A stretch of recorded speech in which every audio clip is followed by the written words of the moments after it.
Very good morning to all of you. Welcome to the Medico Legal Conclave of Akriti. Akriti is a group of 18 friends who wants to do something different, not only sitting in a kitty and eating and chatting. In that way, the Akriti has come in front of you with the breast saga 6 months back, and today here we are with the Medico Legal Conclave, which is today is the burning topic for all of us. We are wearing a sari which is not white. Why? Because the white color of a doctor is become red with the blood of red and become little bit dirty with the why? Who is at fault? Whether we or the society? I think somewhere us, because we don't go to the society and tell our part. Because of that, today's the Medical Legal Conclave is bridging the gap with the society, with the lawmaker, with the policy makers. And my request to each of you, very much in time, very crisp message to everyone. And the extra talking is a main culprit. What you talk unnecessary in front of the patient, what your staff talk, and this sometime take you to the court. So learn here first thing to give the crisp message, precise message, follow the protocols, follow the SOP and document everything. Post lunch and मुझे लगता है हमने ना इसीलिए कोई slides बनाई नहीं है क्योंकि हमारे जो मेंबर्स हैं they are so erstwhile that really speaking PNDT art surrogacy को लेके आज जितना भी आपको कुछ पूछना हो you are here to they are here to answer now my को moderator Yukti is not come here so starting with the PNDT act जिससे हम लोग सब डरते भी हैं और अगर आ जाएं तो बहुत ज़्यादा घबराते हैं. So if you remember rightly, it was in 2019 that 67,084 diagnostic facilities have been registered under the PNDT Act, and a total of 2,000 machines, 2,220 to be precise, have been sealed and seized for violations of the law. And 3,057 court cases are being held by the district appropriate authority. So orientation and sensitization of the judiciary is being conducted through the National Judicial Academy for 35 district judges covering 11 states. And in 2019-20 program review meetings were conducted in 22 states. So PNDT Act was passed on 20th September 94 and came into effect from 1st January 1996 and is amended in 2002, 2003 and was called prenatal diagnostic technique, also called preconception and prenatal diagnostic technique prohibition of sex selection act. So starting, and I have two very style people, nobody better than Dr. Sandeep Sharma, who is a practicing ultrasonologist, and Dr. Satyajit, who is heading both PNDT, ART, Surrogacy State Board also. So because the PNDT has been given the power of the State Board at the moment, so he is one in all. So let us ask, और हम यहाँ gynaecologist बहुत सीधा सीखना चाहते हैं, बड़े layman हैं, कुछ आता जाता नहीं है. अब हम कई बार कोट पहनना भूल जाते हैं, उसके ऊपर नेम प्लेट होनी चाहिए. क्या होना चाहिए सर, एक बार ज़रा सिंपलिस्टिकली बता दीजिए ताकि फॉर द फ्यूचर हम ये वाली कोई गलतियां ना करें. जब आप लोग आएँ तो कम से कम हमारे पास डिग्री सबके पास है, but what is the way we should be conducting our sales. I understand कि मूर्ति नहीं होनी चाहिए, कोई गणेश लक्ष्मी नहीं होना चाहिए, नीला दीवार पिंक कलर नहीं होना चाहिए, बट सीरियसली सर क्या एक दो चीज़ें ऐसी हों जो हम लोग कोई गलती ना करें. सबसे इम्पॉर्टेंट तो जो है form F, most important is the form F. हमें उसी को मतलब we have to focus on that only. So form F should be meticulously filled. सबसे मेन टारगेट हमारा उसी पे रहना चाहिए. हम जब स्क्रीन भी कर रहे हैं पेशेंट को, इसके अलावा जब from the entry of the patient, जैसे पेशेंट आपके पास आ रही है तो suppose some patient come with the pain abdomen, you don't know anything about, you are totally blank about her. तो सबसे पहले तो हम स्क्रीन करेंगे प्रॉपरली उसका आपका जो प्रिलिमिनरी लेवल का जो भी स्टाफ है उसको आप स्क्रीन कीजिए एंड जो भी उसकी प्रिस्क्रिप्शन है उसके अलावा सर प्रिस्क्रिप्शन में एक चीज़ मैं यही पूछना चाह रही थी कि जब हम अल्ट्रासाउंड का प्रिस्क्रिप्शन बनाकर भेजते हैं उसमें क्या चीज़ हमें ध्यान रखनी चाहिए सर? एलाबोरेट मैनर पूरी उसकी हिस्ट्री लिखी होनी चाहिए। ये नहीं कि फीटल वेलविंग 2 लाइन का हमने लिख दिया, एक छोटा सा पर्ची भेज दिया फॉर फीटल वेलविंग, ये प्रेस्क्रिप्शन हम नहीं एक्सेप्ट कर रहे हैं। सर क्या लिखे सर, फिर कितना डिटेलिंग करें? एक at least ma'am everybody knows how to write, मतलब एक उसकी हिस्ट्री पूरी, जब आप एग्जामिनेशन कर रहे हैं तो पूरा उस दैट डे वो उस डे का जो एग्जामिनेशन पूरा है, पूरी जो LMP से लेके सारी चीज़ वो आप लिख रहे हैं, तो 1 पेजर एक एटलीस्ट एक होना चाहिए। एंड फॉर जिस रीजन से आप लिख रहे हैं तो इन लास्ट मतलब कि आप फीटल वेलविंग जब लिख रहे हैं या जो भी 23 इंडिकेशंस हैं that should be written on the prescription. Sir form F में भी sir form F, sir art and surrogacy वाले तो IVF वाले तो फॉर्म एफ भरते नहीं है क्योंकि प्रेगनेंसी हम कर नहीं रहे। फॉलिक्यूलोमेट्री उसके लिए हमारा एक we are in the since 6-7 months we have submitted our my letter to our director, so in hopefully any day it will come। हम आपको फॉर्म एफ से वर्जित कर देंगे ना हमको? हाँ वो हम जब वो एट द टाइम ऑफ जिस दिन हम रिट्रीव कर रहे हैं उस sides when we are retrieving, तो उस लेवल पे हम फॉर्म एफ भरने के लिए। सर क्यों भरेंगे सर, प्रेगनेंसी तो हुई नहीं है अभी। मैम वो कम आउट हो जा रहा है ना, वहाँ से मिसयूज स्टार्ट हो जा रहा है मैम। मिसयूजिंग जहाँ से भी हम मिसयूजिंग वहाँ से स्टार्ट हो जाएगा, तो दैट लेवल तो हम आपको सेग्रीगेट कर रहे हैं। हम IVF जो IVF कर रहे हैं उनके लिए हम ये चीज़ रख रहे हैं। सर तो मैं IVF वालों के लिए सबसे ज़्यादा पूछना चाहूँगी। एक second, so I first want to ask sir, पहले आप एक तो यूनिफॉर्म नहीं है हमारे लॉज। साउथ डिस्ट्रिक्ट वाले कुछ मांगते हैं, नॉर्थ वाले कुछ मांगते हैं, तो can we have something which is uniform? कर दिया है, जो भी चेकलिस्ट है सारे डिस्ट्रिक्ट को हमने अब यूनिफॉर्म कर दिया है। थोड़ी मोड़ी जहाँ भी कोई भी कंप्लेंट्स है यू जस्ट हमें फीडबैक दीजिए, मैं उसको भी। तो सर हम लोगों को ट्रेनिंग कैसे मिले? पहले तो बिकॉज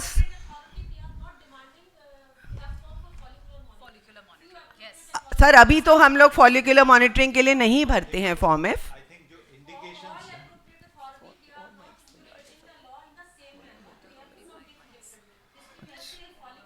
हम इसके लिए कॉमन लेटर निकाल रहे हैं मैम, वो सबमिटेड है, वो अब निकाल नहीं रही है मैडम, निकल जाएगा किसी भी दिन वो आ जाएगा, तो दैट विल बी यूनिफॉर्म। अच्छा I think we last the house, कितने लोग फॉलिकुलोमेट्री के लिए फॉर्म एफ भर रहे हैं? पर हमारे वाले डिस्ट्रिक्ट में तो सर हमको फॉर्म एफ भरने को नहीं बोला है और रजिस्टर मेंटेन करने को बोला है। So we are maintaining a register, but हम फॉर्म एफ भरकर जैसे बोलते हैं कि भेजना चाहिए, at least we have not been. So that see my problem is that there is no uniformity as far as all centers are concerned. Whoever walks into and tells us whatever to do, हम appropriate authority जो हमें बोलती है हम उस हिसाब से करते हैं। Last time when they came for inspection, they asked us कि आपके पास, तब हमने रजिस्टर भी नहीं रखा था, तो उन्होंने कहा आप एक रजिस्टर मेंटेन कर लीजिए, भेजने की जरूरत नहीं है। So we are not filling any form F. So I'm just wanting to know. तो हमने मना कर दिया है, सारे डिस्ट्रिक्ट में मना कर दिया है सर, बट बहुत सारे जगह कन्वे ही नहीं हुआ है सर। ये फॉर्म एफ को आप अपने पास रखेंगे किसी भी केस में, आप प्रेग्नेंट लेडी का या जिस फॉर्म एफ जो आप फील कर रहे हैं, तो वो हमने मना कर दिया है, उसको भेजने की जरूरत नहीं है। एक हमने नहीं फॉलिकुलर मॉनिटरिंग के लिए ना, फॉलिकुलर मॉनिटरिंग के लिए आपको कुछ डिस्ट्रिक्ट ने बोला होगा भरने के लिए, वो तो उसके लिए हम एक यूनिफॉर्म लेटर निकाल रहे हैं। उसमें मैम बता रहा हूं मैं वही मैंने बताया अभी जी। उसमें है कि जब हम रिट्रीवल के स्टेज पे आएंगे वहां पे आपको फॉर्म एफ भरना है, मतलब कि सर कहना बिकॉज वहां से मिसयूज स्टार्ट हो जाएगा सर। ART एक्ट भी वही परमिट करती है sir, we have to go by law. Sir sperm analysis के लिए भी, स्पर्म वॉशिंग के लिए भी फॉर्म एफ भरना है, क्योंकि गेमीट वॉशिंग तो हम वहां भी कर रहे हैं ना। Sperm sorting, sperm washing, when we are washing a sperm, are we supposed to fill a form F there also? Because I know of one center who was asked. Sperm वहां पे आप you are using ultrasound, no sir कोई बात sir, आप art and surrogacy के भी मालिक हैं, तो हम इसलिए पूछ रहे हैं कि फॉर्म एफ कहाँ पे भरे कहाँ नहीं भरे सर। अभी फॉलिकुलर मॉनिटरिंग के लिए बात है मैम, फॉलिकुलर मॉनिटरिंग के लिए हमारा एक लेटर आ जाएगा, उसके बाद जो भी फीडबैक आप देंगे हम उस पे फिर सर मेरे ख्याल में मैं सबकी तरफ से दरखास्त करूंगी सर, हम सब we are very law abiding, हम चाहेंगे कि एक लॉ जो सेंट्रल लॉ है सर वो स्टेट डिस्ट्रिक्ट हर जगह अलग अलग फॉलो हो रहा है। Can we have something uniform, can we all be taught, आप ये हमारे क्लासेस लीजिए, we are all ready to come any time, you tell us कि ये फॉर्म भरो और you be sure. Only thing is every time a new authority walks in and we are again at a loss. जी I think doctor Rita अभी ना doctor Satyajit ने बड़ी अच्छी बात बोली जी कि आप लोग जो भी फीडबैक देंगे ये उस पे एक्ट करेंगे, तो मेरे ख्याल है अभी मौका आपका अच्छा है कि अभी आप जो कंसेंसस हो अभी बना लीजिए और इनको 2 दिन में लेटर सर मेरे हिसाब से तो folliculometry doesn't deserve form F at all. Form F जो मेरी समझ है हाँ। वो ये है कि बड़ा फॉर्म एफ में एक इंडिकेशंस हैं। अभी डॉक्टर साहब ने एक पहला सवाल पूछा कि गायनेकोलॉजिस्ट को क्या लिखना है लिखने के लिए, तो अभी डॉक्टर साहब ने कहा FBW नहीं लिखे हैं केवल के फीटल वेलबींग, इसलिए क्योंकि उसमें there are 23 indications which are there. So you are supposed to write and mention that कि bleeding PV, उसमें follicular mention नहीं है, unless act में change नहीं होगा हाँ, तब तक exactly, नहीं आप भरना, exactly. और आपको भरने की भी जरूरत नहीं है। हाँ That is what Yes. I am saying. It has to be preconception. Actually the concern is हाँ, it's a pre. सर उसकी wording no सर नहीं ना मगर नहीं so the point is sir उसकी ना थोड़ी सी language सेक्शन ठीक 2 नहीं को आप है। इलेबोरेट करके पढ़ेंगे तो आपको थोड़ा सा ये होगा।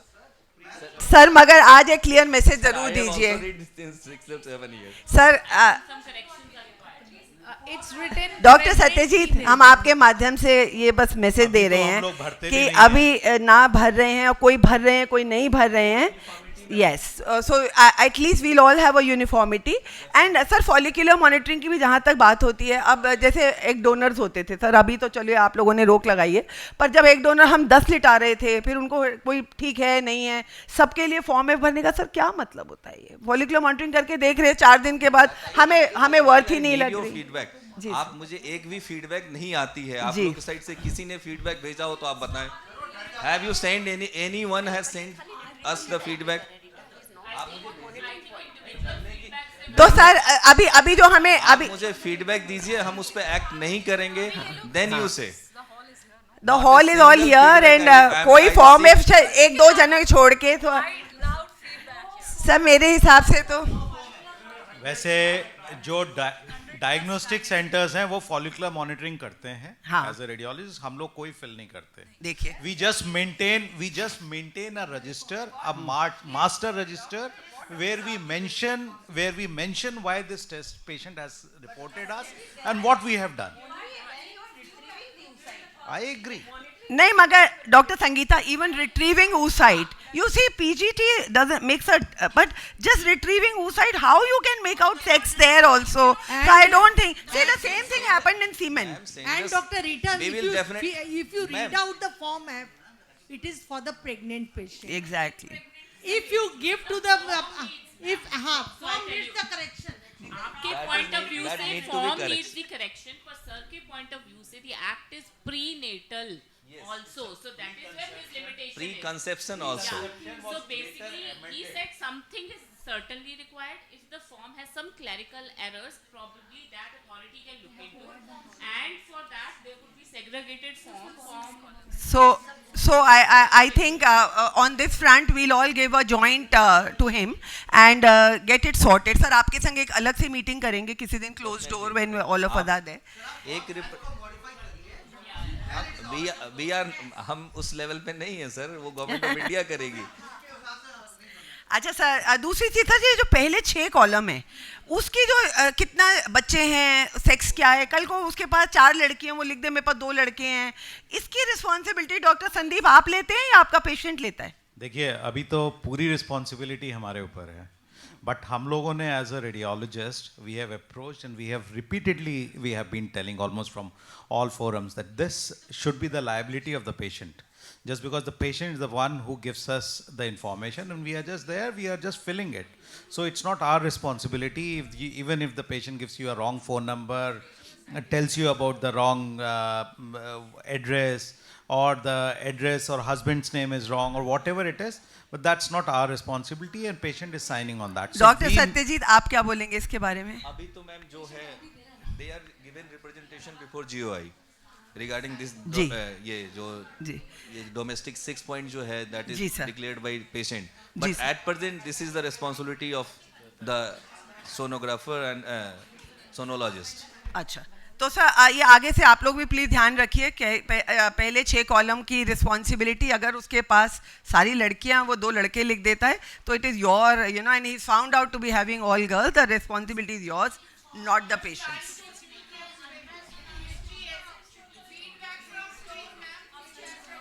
यस सर ये थोड़ा धुआंधार है यहाँ फ्लोर भी बिल्कुल एक्टिव होगा जी.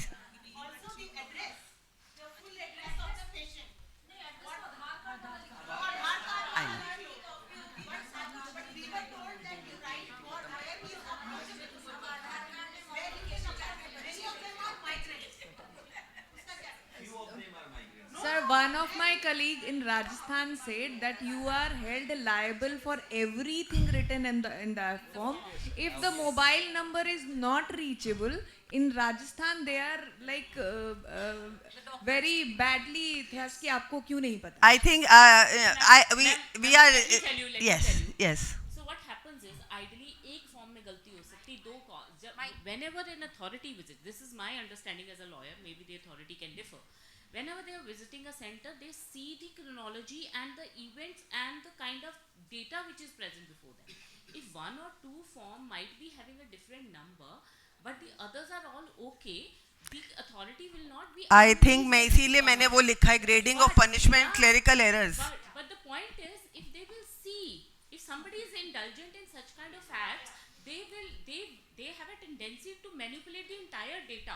If not entire, at least you will see 50-60% of their data would be manipulated, and there would be the concern, and that is why the reason the authority will ask the question why there are different numbers, why there is that. But that does not mean कि अगर किसी का कोई दूसरा number है और that is not working, so her case में नहीं अथॉरिटी पॉइंट आउट. तो सर ये आपके डेटा एनालिसिस होते हैं. बाय एंड लार्ज अभी तक हम लोग को ऐसी प्रॉब्लम्स आती नहीं है, लेकिन ये इश्यूज बहुत बार उठे हैं और हम लोगों ने इसलिए कहा है कि भाई क्लरिकल उसके लिए there has to be a graded punishment. You know these are should not be, this should be left only with a warning. But Thapar, Mrs Thapar, आपको एक चीज बताऊं, कभी कभी जब अथॉरिटीज आती हैं ना तो वो एक प्री कंसीव्ड माइंड से आती हैं कि भाई हमने आज जाना है इस सेंटर में, ये बात आज ठीक कर कर आना ये है बात ये फैक्ट है. मैं ये नहीं है कि सत्यजीत हमारे साथ बैठे हैं, मतलब not everyone but most of the time this is what we have observed and we get these kinds of complaints कि भाई they have come and they'll you know look for in each and every this thing, form F, everything, so and they come with this kind of a frame of mind. Sir ऐसा नहीं है. I am disagree with your view, to totally disagree. Sir आपसे कितने लोग घबराते हैं ये पता चल रहा है. मैम घबराना because there is a law. अगर इनकम टैक्स का भी बंदा आ जाता है तो आप इनकम सारे लोग घबराए. एक रोड पे आप चलते हैं कि आप ट्रैफिक पुलिस को देख लेते हैं तब भी आप घबराने लगते हैं. सही कह रहे हैं, सही कह रहे हैं. जहाँ भी लॉ, लैंड ऑफ लॉ को इट्स, अगर आप लॉ अबाइडिंग है तो डेफिनेटली आप डरेंगे. बिल्कुल अगर आप लॉ परफेक्ट. अबाइडिंग नहीं है तो नहीं डरेंगे. आई थिंक हमारा कोई प्री कंसीव्ड नोशन नहीं. एक सिंगल एग्जांपल भी आप हमें बता दें कि हम प्री कंसीव्ड नोशन के साथ किसी भी सेंटर पे गए हों, किसी भी सेंटर पे, तो मैं सर एक सोसाइटल स्ट्रगल ये प्लस हाँ सर, मैं एग्जांपल भी दूंगा. जैसे राधिका जी ने बोला तो उसका हमने ग्रेडेड पनिशमेंट भी स्टार्ट किया है. जी. We have before me when I joined as a state program officer और nodal officer, there was only all the authority filing a complaint court case, but I started the graded punishments, suspension for 2 weeks, 3 weeks, 4 weeks accordingly. So this is the graded punishment. So somebody like so let me explain it this way कि discretion बहुत होती है officer के पास. So certain things which are written that you are liable for punishment, the way he is introducing graded punishment, he will evaluate what level of mistake a clinic is making, and accordingly he will implement those. And these instructions are in a way given from the back end GOI only, because they also want that the medical facilities should reach out to people. The authorities are not unreasonable to them, but at the same time, please understand the spirit of the law is India is really suffering badly from this female feticide. There will always be a struggle. They are implementing a law, and you are dealing with the patients. But they are looking from the view, the entire data of Delhi they are capturing, and they are seeing the ratio of men to women, right? So if you go to the Supreme Court, refused to struck down the Form F. They said because tomorrow anything which comes out from us, that this will be a clerical error. Everyone who are doing all these things, they will make it happen as a clerical error. Very right. So I think PNDT is one subject जिसको हम never ending बना सकते हैं, and I'm sure we have these authorities here for some time. Dr. Nitish Murdia, who is here, doctor and Satyajit का धन्यवाद करते हैं, इन्होंने बहुत ठीक बात बोला कि graded punishment he started when he very took this nice. position. Thank So you, we Dr. must Satyajit. thank Thank you so much. Thank you. So we would like to thank you more once the uniformity comes. Yes. We would surely like to thank you more, sir. So 20th December 21 changed the scenario for IVF, and within a few days on 25th December, Christmas वाले दिन, surrogacy also, एकदम अचानक से जैसे क्या कहते हैं फूटा, and so things changed, and then of course regulations came, and we were anyway, so I'm very happy that regulations are there, because no industry should go unregulated. So it was very important, and I'm sure we are all getting used to the regulations that are there. Some of the amendments have been coming. जिसमें एक amendment आई है surrogacy regulation amendment for all of you people who, sir एक ये बड़ा impression है doctor Nitish I specifically कि surrogacy पहले तो सबको ये था कि इलीगल है, अभी तक बहुत लोग अरे सरोगेसी लीगल है क्या, अब तो हम एटलीस्ट थोड़ा सा चौड़े होके बोल सकते हैं हाँ सरोगेसी लीगल भी है, at least we have. I am very happy that the government of India has not stopped, they have understood that there are people who require, and they have given us indications कि surrogacy भी ज़रूरत है. But before that of course they have made it कि अपने ही gametes. So previously we were doing a lot of egg donor surrogacy. Now it is not allowed for all of you. Only self-egg, self-sperm surrogacy if required.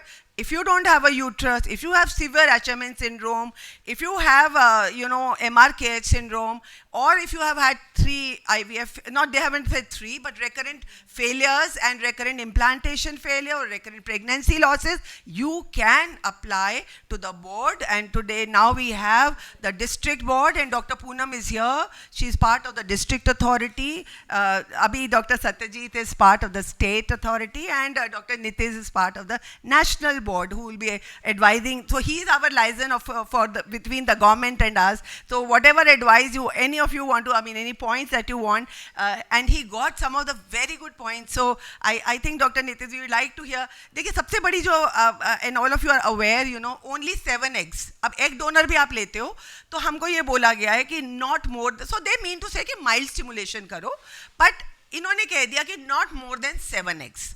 अब मेरे अगर 12 आ गए या 16 आ गए तो मैं क्या करूं, doctor Nitish? So to answer your question, let me tell you the whole chronological order. Yes, please. So during the first national board meeting, we put this up through the government, saying that a clinician cannot control the number of eggs being formed in a female, and that is why you can't restrict it, because restricting it to 7, you are giving a chances of the follicles being left inside, which may cause the ovarian hyperstimulation. And they understood this fact, and they said that yes, we will do something about it. Because it's a part of the act, so to change the act, because it's written in the act that 7 follicles, to change that is much tedious process. It has to pass through both the houses. So what they did is they added one extra line which says that all formed follicle has to be retrieved. Now the whole construct of making this particular law point in the law or in the act is to say that the safety of the donor should not be compromised. That was the whole point of restricting it to the 7 number of oocytes. Now there will be cases where more oocytes will be formed, whatever oocytes is formed, retrieve it and form the follicles, or if you want to freeze the oocyte, you can do it, but all the formed follicles or all the formed oocyte has to be used for the same couple. तो साथ हम लोग embryo बना ले, बाकी के egg freeze करें, या or we allowed to? You can do as per your clinical whatever we protocol. require. See, at the end of the day, once the eggs are retrieved, there is nothing, no changes that can happen to the donor because you have already retrieved the eggs out, right? So whatever you do with the eggs has nothing to do with the donor health after the eggs are retrieved. But the whole point of doing it is don't misuse the law. Don't misuse this particular amendment which has been brought in by the notification. Absolutely. Because in case in future a donor Yes. dies, the first question that will be asked is, what is the stimulation dose used on the donor? Dr. Was it a hard Nitish, stimulation Dr. or was it Nitish, soft? on this I'm a little confused, because if my PCO patient, if I start with and if 150 is a low dose according to me, but suppose she forms say 24 eggs, then you will say, why didn't you give 75? Now this is a very retrospective. All of us are here stimulating and we find sometimes do bhi nahi nikalte, and then we say ki, why didn't we whip the horse from the beginning? You're supposed to give a nice dose from the beginning so I'm just saying this is a little, what should I say, it's not so much under our control, and I'm sure the bodies will also understand. But what is more important is don't give HCG, freeze, at least your donor should never get hyperstimulated.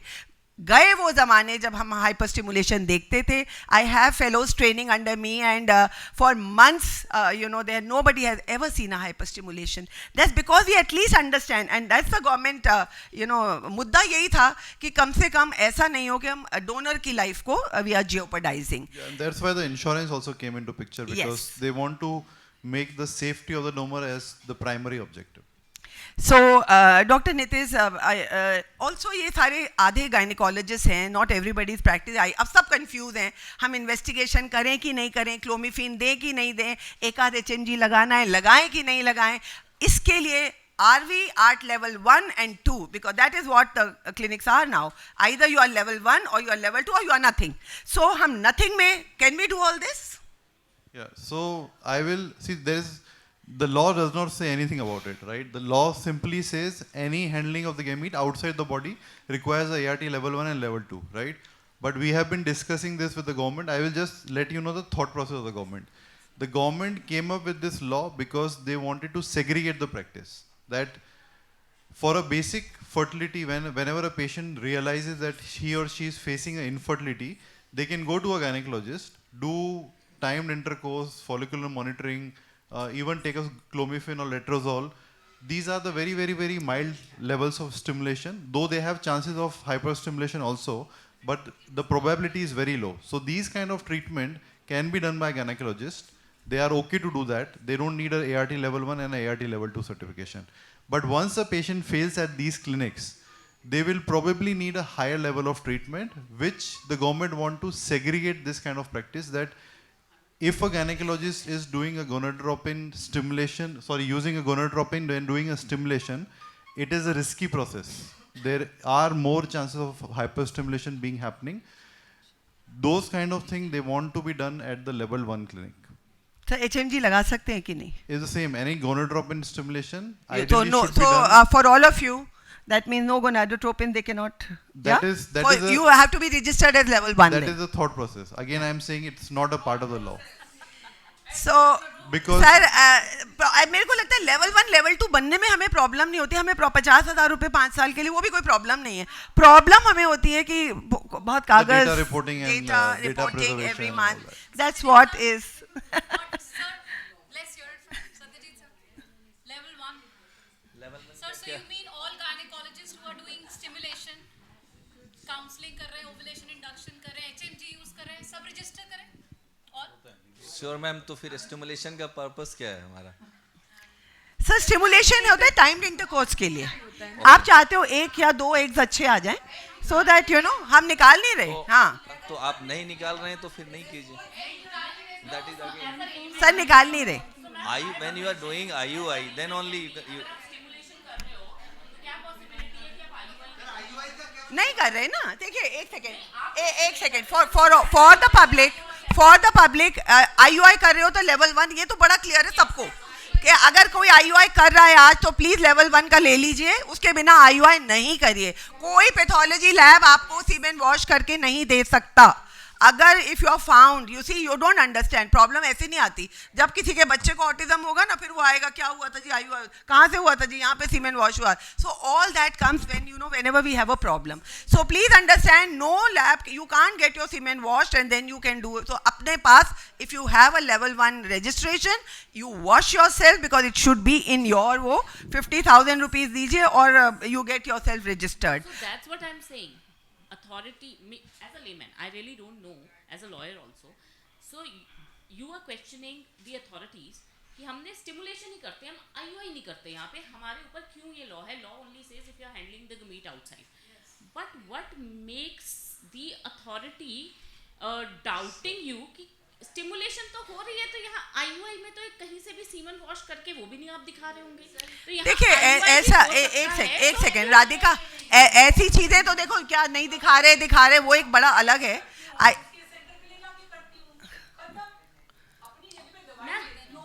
नहीं ma'am, हाँ, they have to register ना. Yes. So now Ma'am, the thing is, there are certain risks associated. There is a counseling that is required for the patient to be done by the clinic. All these things you will have to take care. Like what consent forms to be filled, what counseling has to be done. Accordingly, you differentiate between the procedures. Sir अब Kotak, ICICI बहुत सारे bank सुने, अब 8 bank आ गए हैं sir. अच्छा please.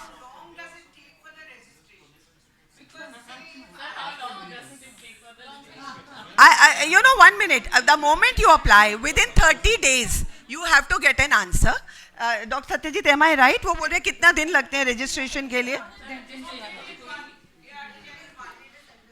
अभी हमने registration अभी सबका शुरू नहीं किया है? Since everything was under submission before the जो भी honorable हैं हमारे. So once we get the approval, and we started the inspection from Monday for registration of level 1, level 2 and all the clinics. Okay, so art bank जैसी कोई चीज नई चीज आ गई है sir. Dr. Nitish is in a hurry to go. Dr. Nitish, before. Do you want to ask someone if someone in the crowd wants to do it? One last, because I. हाँ, from Dr. Nitish, if you want to ask something, please go ahead. Dr. Kusum? Yeah, I just want to know, in case we are doing stimulation at our own clinic, but for IUI we are taking the patient to an IVF lab which is registered, even then my clinic has to be registered for level 1? Yeah, if you're using a gonadotropin. Okay, thank you. But we are doing minimal stimulation for maybe Whatever, 1 or 2 the eggs. risk is always there. The patient has to be counseled. The consent form has to be filled. Okay. There's a proper counseling that has to be done. Okay. Everything is there. So Dr. Nitish, we will let you go because I know you have a flight to catch. And how do I thank you so profusely? I would like to thank you because you've flown in all the way here only for 2 hours to attend this. Ma'am, So it's thank you so absolute much. pleasure. Thank you very much. Thank and you so much. I'm sorry that I have to leave and I could not answer That's more. okay. So I will just continue with the rest here just for 2 more minutes. Dr. Nitish, please be on our side when you represent us. Okay, I just wanted to know about art banks. Dr. Satyajit, अभी आप हैं. Dr. Sudha, art bank बनाने के लिए director या premises में अपने ही clinic में एक कमरे को अगर मैं आर्ट बैंक कह देती हूँ चलेगा? चलेगा. डायरेक्टर सेम हो सकते हैं दोनों जगह? चलेगा. ओके. पेशेंट अगर जो पेमेंट है वो डॉक्टर सपोज डॉक्टर सुधा प्रसाद हमारे आर्ट बैंक से वो लेती हैं, तो वो पेमेंट करती हैं डॉक्टर सुधा प्रसाद को. Is it okay if she gives it to me, और या पेशेंट ही हमारे पास आएगा? बैंक को नहीं, एक second, we want to hear from you. Sir patient ही भेजेंगे फिर? पेशेंट करेगा ना सर. पेशेंट भेजेंगे वो लोग उठा के क्या अपना, मतलब how does it work? Can't it be कि डॉक्टर सुधा को पहले तो एक रजिस्टर्ड होगा ना वो जी बैंक में जी रजिस्टर्ड सर, होगा. जी सर. उसके बाद आप रिट्रीव करेंगे उसका. जी बेसिकली अभी नहीं सर, हम रिट्रीव नहीं करें, हम तो काउंसिल करके आर्ट बैंक हैं, हम आर्ट बैंक हैं, हम उनको पर डोनर भेज रहे हैं. Sir, I am the bank. She is the clinician. Okay. Okay. So she wants a donor. I am the bank. Now will she make the अभी आप payment मेल or और the female, patient make the आप payment? Mail और female पे आ जाइए पहले. Okay. जी, Two sir. sides. उस side Two sides. उस side I have retrieved the oocytes. She is only retrieving, but donor हमारे. रिक्वायरमेंट दिया है हाँ जी सर. ART बैंक का, जी उसमें उन्होंने सिर्फ सेंट्रीफ्यूज मशीन एंड ऑल दी. हाँ जी सर. जी sir. That only indicate the male. जी सर. अभी वो भी थोड़ा सा क्लियर नहीं है मैम. अब सर हम कह रहे हैं सर हम आर्ट सेक्शन में उन्होंने जो ART का जो सेक्शन है उसमें उन्होंने बैंक की डेफिनेशन कुछ और लिखी है, फिर रूल्स में जो है डेफिनेशन कुछ और लिखी है. तो यूजुअली हमें सेक्शन को फॉलो करना है. सर मेरा क्वेश्चन बड़ा सिंपल है सर. मैं बता हाँ देती हूँ, simple मेरा question इनका सर ये है, मैडम के पास सर आर्ट बैंक नहीं है, ठीक है सर. मैडम के पास आर्ट बैंक नहीं है और मेरे पास आर्ट बैंक है. अब अगर ये पैसे की हम बात करें, चार्जेस कैन द क्लिनिक पे मी, और या इनका पेशेंट आएगा देने के लिए, बस ये पूछ रहे हैं सर. हम डोनर तो हम स्क्रीन करके भेजेंगे.